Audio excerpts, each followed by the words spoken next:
कब्जा मूवी एक freedom fighter के सीधे साधे और कानून में यकीन करने वाले बेटे एयरफोर्स पायलट अर्केश्वर के ऊपर है कि कैसे हालात उसे अंडरवर्ल्ड डॉन बना देता है। अगर आप नए हैं हमारे चैनल में और नई नई कहानी आप सुनना पसंद करते हैं तो वीडियो को लाइक करें और चैनल को सब्सक्राइब करें। आपकी एक लाइक हमें और उत्साह देता है आगे बढ़ने के लिए। मूवी की स्टार्टिंग में पुलिस कमिश्नर भार्गव बख्शी को दिखाया जाता है। वो नेशनल फ्लैग के अलावा किसी और को सैल्यूट नहीं करता था। उसके शहर में नया पोस्टिंग हुआ था। वो एक दिन सभी गुंडे क्रिमिनल्स को एक साथ बुलाकर उनका इंट्रोडक्शन लेता है। वो उन्हीं क्रिमिनल्स को सही राह पर चलने के लिए सबक भी सिखाता है। तभी वो आजादी के पहले की एक क्रांतिकारी का घर से पैदा हुआ एक शैतान की स्टोरी बताता है। अभी 1945 का सीन दिखाया जाता है, जिस वक्त पूरे इंडिया में सारे क्रांतिकारी आजादी के लिए लड़ाई करते हैं।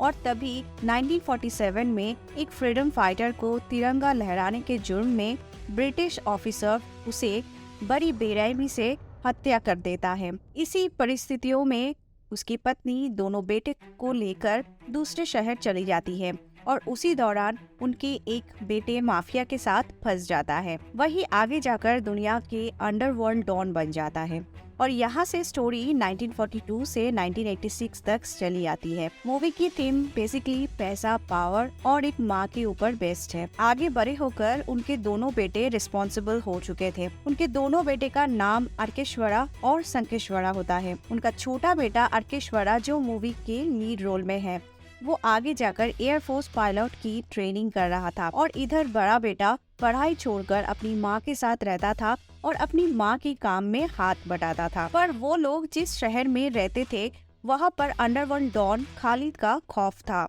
वहाँ पर गोलीबारी की वजह से कई सारे मासूम लोग मरते रहते थे। इस वजह से खालिद का उस शहर पर कब्जा होता है। इसके साथ ही वीर बहादुर की बेटी राजकुमारी मधुमती के साथ अर्केश्वरा की लव अफेयर की कहानी पैरेलली दिखाया जाता है। हमें ये भी दिखाया जाता है कि अर्केश्वरा राजकुमारी मधुमती को बचपन से ही पसंद करता था। वैसे दोनों शादी भी करने वाले थे। उस टाइम उनके बचपन की यादों को भी फ्लैशबैक में दिखाया जाता है। लेकिन अर्केश्वरा एयरफोर्स ट्रेनिंग की वजह से उसे दूर रहना पड़ता था और मधुमती भी उसे हमेशा याद करती रहती थी। अर्केश्वरा अगली छुट्टियों में अपनी घर वापस आने वाला होता है। इसके बाद दिखाया जाता है कि ब्रिटिशर्स के बाद देश पर अंडरवर्ल्ड डॉन का राज चलता था। उस वक्त राजा वीर बहादुर घनश्याम की जगह पॉलिटिक्स में एंट्री करने वाला होता है। इसी दौरान अंडरवर्ल्ड माफिया खालिद की बेटे की शादी होने वाला होता है और उस टाइम एक एक्सीडेंट हो जाता है।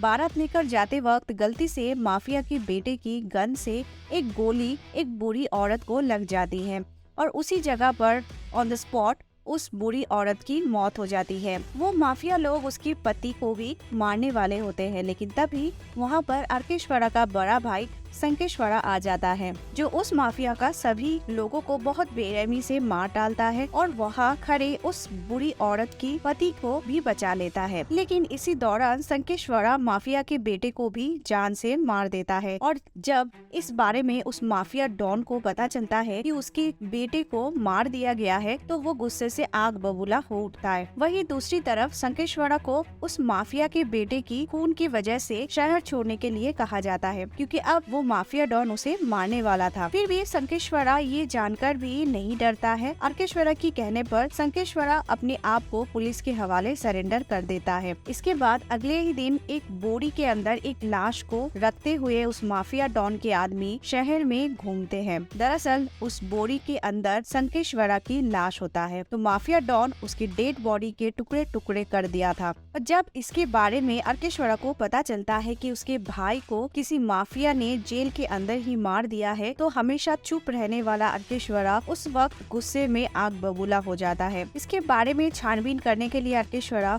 उस पुलिस ऑफिसर के पास जाता है, लेकिन वो पुलिस ऑफिसर पहले से ही उस माफिया डॉन के साथ मिला हुआ होता है। अर्केश्वरा को जब इसके बारे में पता चलता है तब वो उस ऑफिसर को उसी तरह सर अलग करके मार डालता है और इसी खून की वजह से अर्केश्वरा को जेल हो जाती है। वहीं दूसरी तरफ राजा वीर बहादुर को देखते हैं। हैं, जो कि पॉलिटिक्स में एंट्री करना चाहता था। और साथ ही साथ वीर बहादुर अपनी बेटी मधुमती की शादी किसी बड़े घराने में करवाना चाहते थे, लेकिन मधुमती सिर्फ अर्केश्वरा से शादी करना चाहती थी और वो अर्केश्वरा से मिलने जेल जाती है। इसलिए वो अपने पिता से अर्केश्वरा को जेल से रिहाई के लिए रिक्वेस्ट करती है, लेकिन उसके पिता वीर बहादुर अर्केश्वरा से नफरत करता था क्योंकि वो बड़े घराने से बिलोंग करता था।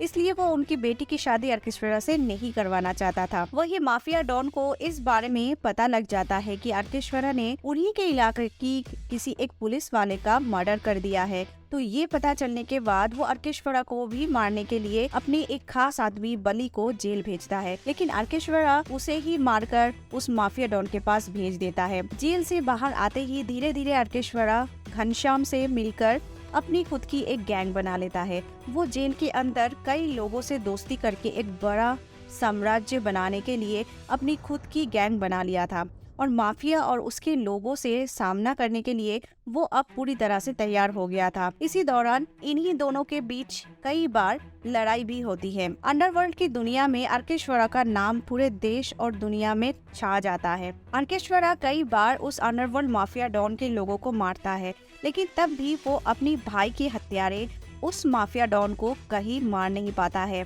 इसी वजह से वो अर्केश्वरा फिर एक नई गेम प्लान बनाता है। अपने प्लान के मुताबिक वो उस माफिया डॉन खालिद को मारकर पूरे शहर पर अपना कब्जा कर लेता है। जब अंडरवर्ल्ड में ये पता चलता है कि माफिया डॉन मारा जा चुका है, तो फिर सभी बाकी के गुंडे एक्टिव हो जाते हैं, क्योंकि अब वो किसी भी तरह डॉन माफिया का बदला लेना चाहते हैं, क्योंकि उसकी पूरी गैंग शहर पर राज करती थी और वो सबको मारना चाहते हैं। यहाँ अंडरवर्ल्ड के सभी लोग अर्केश्वरा की गैंग पर हमला करता है, लेकिन हर बार उन्हें हार का सामना करना पड़ता है, क्योंकि अब अर्केश्वरा अपनी गैंग के साथ बहुत ही स्ट्रॉन्ग हो चुका था और उसके पास सभी तरह की मॉडर्न वेपन्स, गोला बारूद भी मौजूद था। अब अर्केश्वरा पुलिस से भी नहीं डरता था, जबकि फिल्म में अर्केश्वरा का किरदार एक जगह ये भी कहता है कि I am allergic to sound, I prefer silence. तुम सबको साइलेंट करने के लिए थोड़ा ज्यादा वायलेंट होना पड़ेगा मुझे। वहाँ दूसरी तरफ मधुमती अपने पिता को समझाने की कोशिश कर रही होती है। तब उसके पिता राजा वीर बहादुर की इच्छा के अगेंस्ट मधुमती अर्केश्वरा से शादी कर लेती है और जब इस बारे में उसके पिता राजा वीर बहादुर को पता चलता है तो वो अपनी बेटी के साथ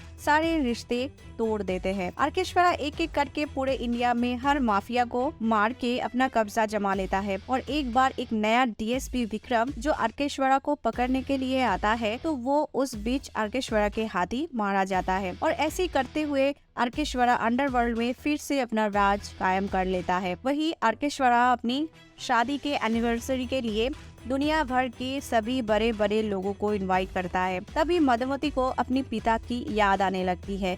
इस वजह से वो एक बार अपने पिता से अपनी शादी की सालगिरह पर मिलने के लिए जाना चाहती है, क्योंकि अब उसके 2 बच्चे भी हैं और वो अपने दादा से मिलना चाहते हैं। इस वजह से मधुमती अपने पिता को इनवाइट करने के लिए जाती है। मधुमती के पिता कहते हैं कि ये दोनों बच्चे अर्केश्वरा की है, जिससे वो अभी भी ज्यादा नफरत करते हैं और साथ में ये भी कहते हैं कि अब मुझे तुझसे कुछ मतलब नहीं है। ये कहते हुए वो अपने ही बेटी के साथ साथ उसके दोनों बेटों को भी जेल में कैद कर देता है और ये बताता है कि अंडरवर्ल्ड के जितने भी हमले तुम्हारे पति अर्केश्वरा पर किए हैं वो सभी मैंने ही करवाए हैं। मधुमती अर्केश्वरा से शादी करने के बाद वीर बहादुर उसे मारने की सारे प्लानिंग कर लिया था, लेकिन हर बार वो नाकाम रहा और वो गुस्सा अर्केश्वरा के लिए बढ़ता ही गया। इसके बाद वीर बहादुर अपनी बेटी मधुमती के साथ साथ अर्केश्वरा की दोनों बेटों को जलाकर मार डालते हैं। वहीं दूसरी तरफ अर्केश्वरा को अपनी पत्नी और बच्चों की चिंता हो रही होती है, इसलिए जब वो वीर बहादुर को कॉल करता है तो वीर बहादुर उसे कहता है कि मधुमती कब की निकल चुकी है, तुम्हारे पास पहुंचती ही होगी और तुम्हें बाहर जाकर देखना चाहिए। जब वो बाहर आकर देखता है तो बाहर पुलिस कमिश्नर भार्गव बख्शी की पुलिस फोर्स खड़ी मिलती है। दरअसल ये सभी अर्केश्वरा के साथ साथ उसकी पूरी गैंग को खत्म करने के लिए ही आते हैं, लेकिन अर्केश्वरा और भार्गव बख्शी के बीच लड़ाई शुरू होने वाला होता है। तभी वहाँ पर एक ऐसी शख्स को हम देखते हैं जो इनके बीच में खड़ा हो जाता है। फिल्म के आखिर में शिव राजकुमार की एंट्री स्टोरी में नया ट्विस्ट लेकर आती है। ये देखकर पुलिस के साथ साथ अर्केश्वरा भी डर जाता है। दरअसल वो इन्हीं सभी को मारने के लिए वहाँ आया था और वो अपनी तोपों लोगों को इन दोनों की तरफ कर देता है और यहाँ पर इन सब के बीच में बड़ी लड़ाई होती है और अंडरवर्ल्ड पर आगे कौन राज करता है ये हमें पता नहीं चलता, क्योंकि ये मूवी यहीं पर खत्म हो जाती है। इसके आगे कहानी क्या रूप लेगी, इसके लिए तो नेक्स्ट पार्ट का वेट करना पड़ेगा। खैर, आपको ये कहानी कैसी लगी मुझे जरूर कमेंट में बताना। Thank you for watching.